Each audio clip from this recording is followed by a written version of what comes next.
Good morning.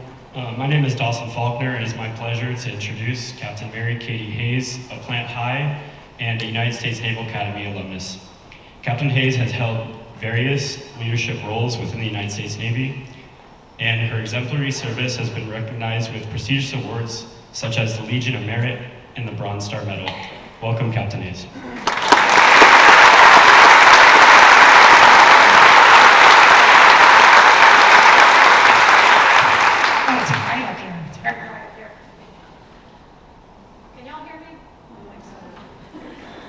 How about now? Can y'all hear me? Okay, I have some technological issues. That's how you know I'm a little bit older. Okay, so good morning. Ms. McRae, thank you so much for your kind words. You are 100% right. We are all rooting for you seniors. Mrs. Hellenberg, faculty and staff at Plant High School, a special good morning to the Plant High School class of 2024 and all the family members here. It is an honor to be back here to speak with you. As mentioned, I graduated from Plant in 1995. I was in Zeta. Anybody here in Zeta? Okay, a couple people in Zeta. I took German. They used to offer German here. I took German because the boy I had a crush on signed up for German. So I signed up for German, right? Making high school decisions in high school. I had to take an art class, so I took Drama 1. I had one line in the play. I think my drama teacher and I and the audience members were all thankful the one line was very short. My dad and my grandmother were also Plant High School graduates, so I'd like to personally welcome you all to a long line of graduates. Congratulations to you.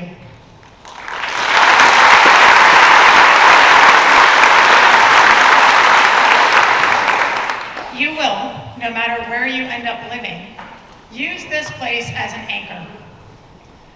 I occasionally meet people from Tampa and random cities around the country, and the first question we ask is not, how about those Bucks? How about those Gators? How about those Knowles? Where's the best Cuban sandwich? It is, where'd you go to high school? This is a place where you stand on the threshold of adulthood. This is a place where you have roots. Be proud of it. Be proud of your classmates, and be proud of yourself. Today, I live in Norfolk, Virginia. There is an L in the word Norfolk, but it's silent. I've been in the Navy for 25 years, and I've traveled extensively around the world and in our great country.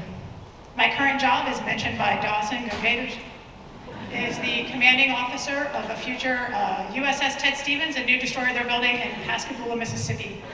One of the best things about my job is that I have a crew, and many of those crew members are only a few months or a few years older than the graduates in this room. Several weeks ago, I went around and I asked them what they thought they wanted to hear from somebody like me. And they said two things overwhelmingly. The first one was, take action and don't get stuck. The second one was, it's all gonna work out. So being an adult gets a bad rap. You wake up, you go to work, you pay the bills, you do boring stuff like mow the lawn, and then on Monday morning at work, you tell people you had a great weekend mowing the lawn.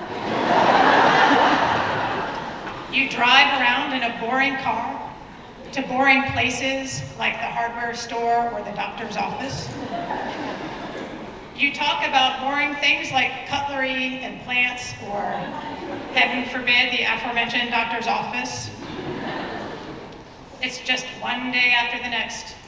Boring. But that's false, at least most of it. There are a few things that do happen when you get older. I don't know when this started, but I do talk about plants and I worry about them now. They're alone by themselves in my house in Norfolk. I do pay the bills.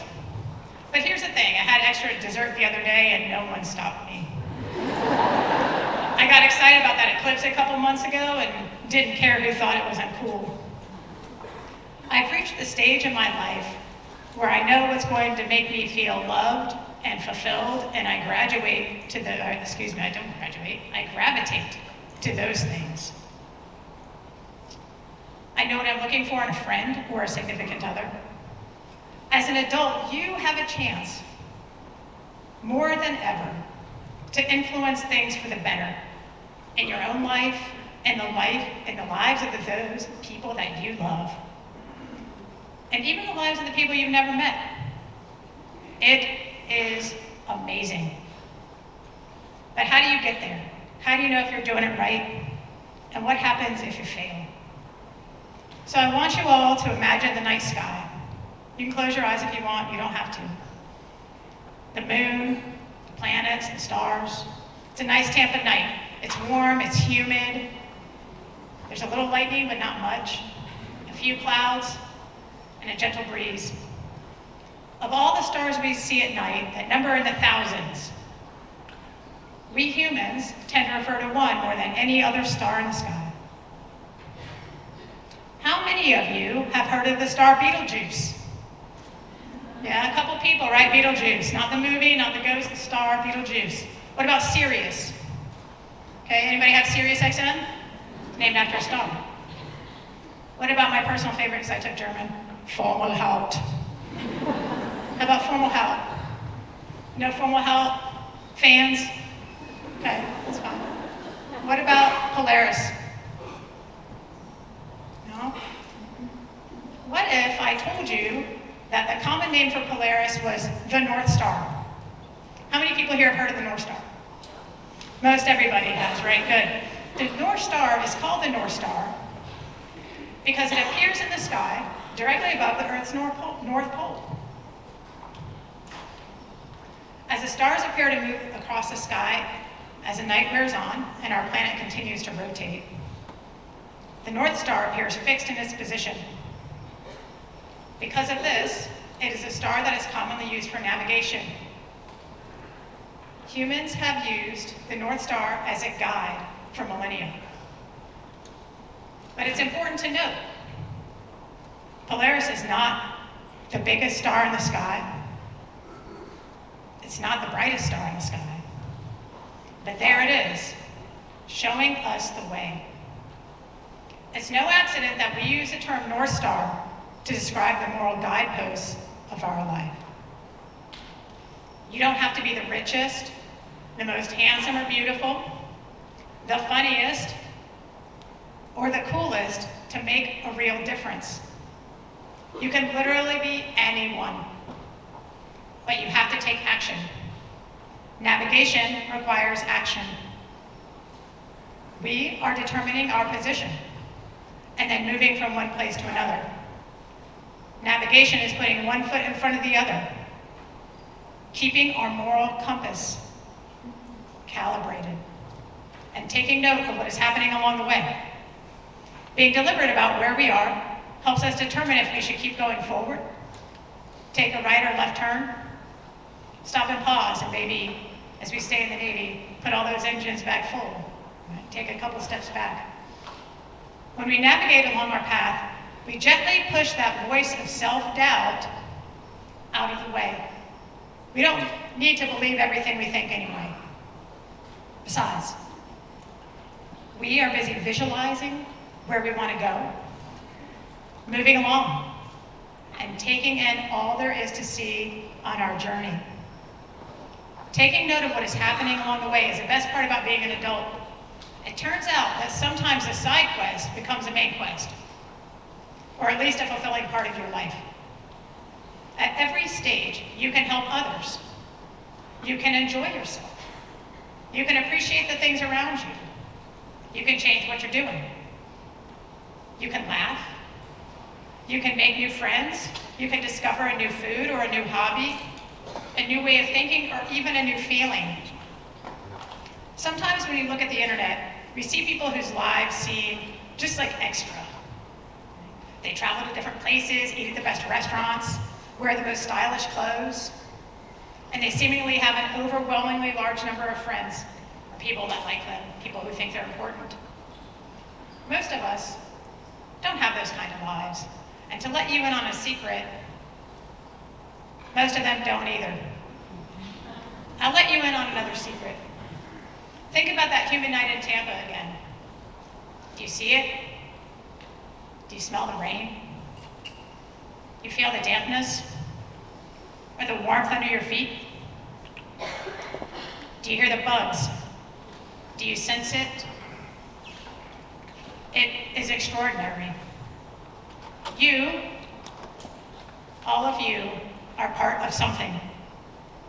You are part of the earth, a part of life, a part of your community, a part of your family, blood and otherwise. It can feel overwhelming at a time if you might feel lost. And if you're lost, pause. Take a look at the things around you and take a look at the North Star. Sometimes we ignore the things we see every day, even though they are incredible. We look at the moon and the stars and don't ponder how phenomenal it is to be alive. When you were little, remember how enamored you were when you thought the moon followed you in the car? It was so big and so bright, and there it was just for you. It's still there. It all is. Look to the heavens and ponder. And stay grounded in the things all around us that we are a part of. When I was starting out on my first ship, the captain had all these sayings. Most of them were about cleaning the ship, working together as a team, driving the ship, and I use those sayings with my crew, but they're not applicable here.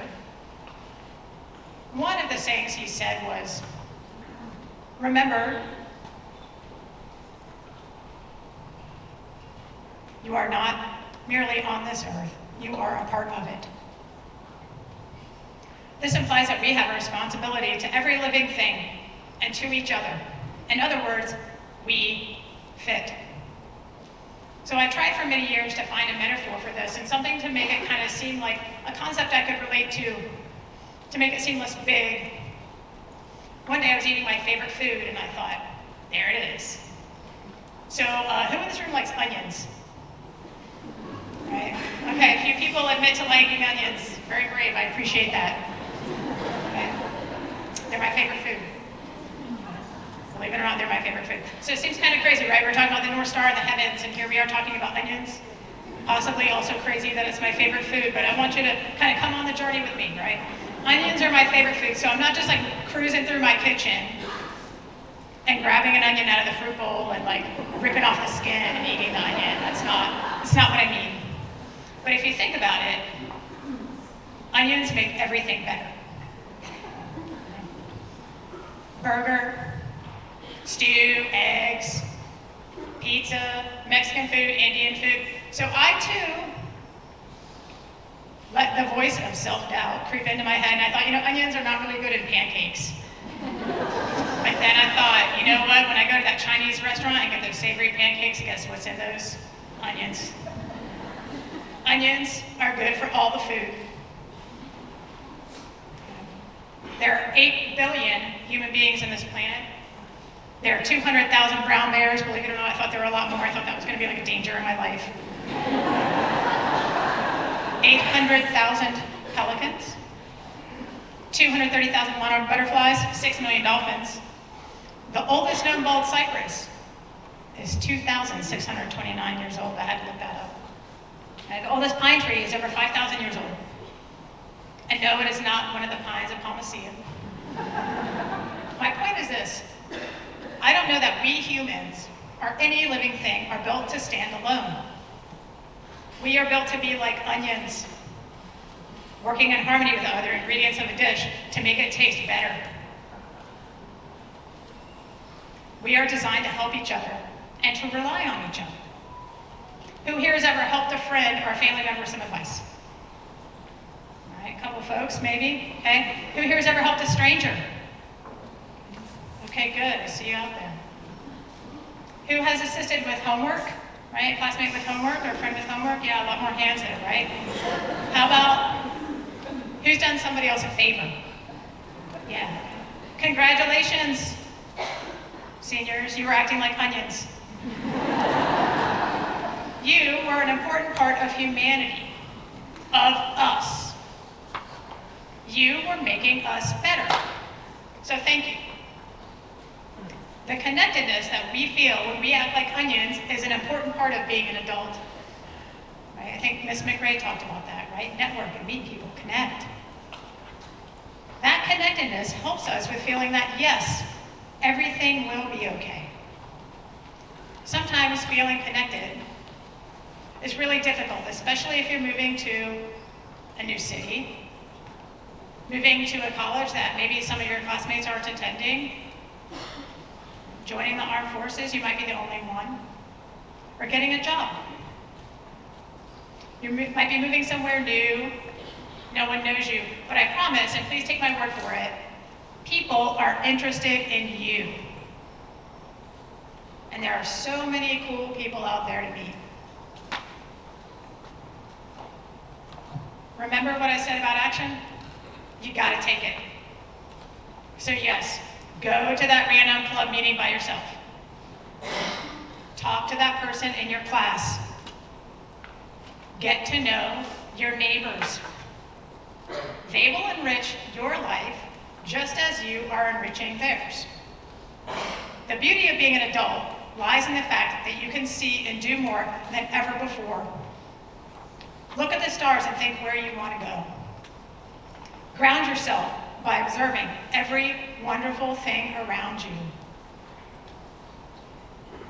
Add flavor and spice to the world. Be yourself and be an onion. After all, you're a part of this planet, not just on it. At the very beginning of the speech, I mentioned that my grandmother had graduated from plant. She graduated in 1941. So some of you on the way in may have seen that old water fountain out here. It has the names of people who died in World War II on it. Okay. We call that a scuttlebutt in the Navy, a water fountain. All right. That has the name of some of my grandmother's classmates on it. After she graduated, she tried college. But as the war started, she came back to Tampa and she worked at the shipyard with her mother. They were both secretaries there. By my grandmother's own account, she was not good at her job. By my grandmother's own account, her mother was even worse. My grandmother saw a lot of change in her life. She lived through the Great Depression, World War II, the Civil Rights Movement, the moon landing, and the beginning and the end of the Cold War. She was intellectually curious about cultures and other countries, and she kept history books and a set of encyclopedias in her house. It was like the analog version of Google. She lived in Beach Park, and we would visit often, like at least once a week. When we weren't over at her house and we just wanted someone to talk to, we would call her, and my granddad too. And I still remember her phone number. I could dial it today. But in the days before cell phones, we didn't have voicemail, right? We had answering machines. Each house bought essentially like a gigantic tape recorder, and you recorded an individualized message for your house, asking people to leave their name and their number so they could get a call back. My grandmother set up the answering machine at her house, and the message said, "Hello, you've reached Ross and Safia. We aren't home right now, so leave your name and number and we'll get back to you. And try to have a little fun today." I'm honored to be here this morning as you begin your post-high school journey. I'm excited for you. You will learn and grow in ways that you will only be able to fathom later on in life. Go out there and do wonderful things. Important things. The big things and the small things. The good things, the amazing things.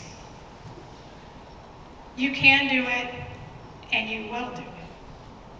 Good luck to each and every one of you. I'm trying to have a little fun today. I'll stay afterwards at the reception. Heard there was food there, onions. I'll stay afterwards. If you'd like to stop and introduce yourself, I'd like to meet all of you. On a personal note, if you are joining the armed forces, especially the world's finest Navy, please come by afterwards and introduce yourself and your family. I'd like to welcome you to the fleet. Congratulations, good luck, class of 2024.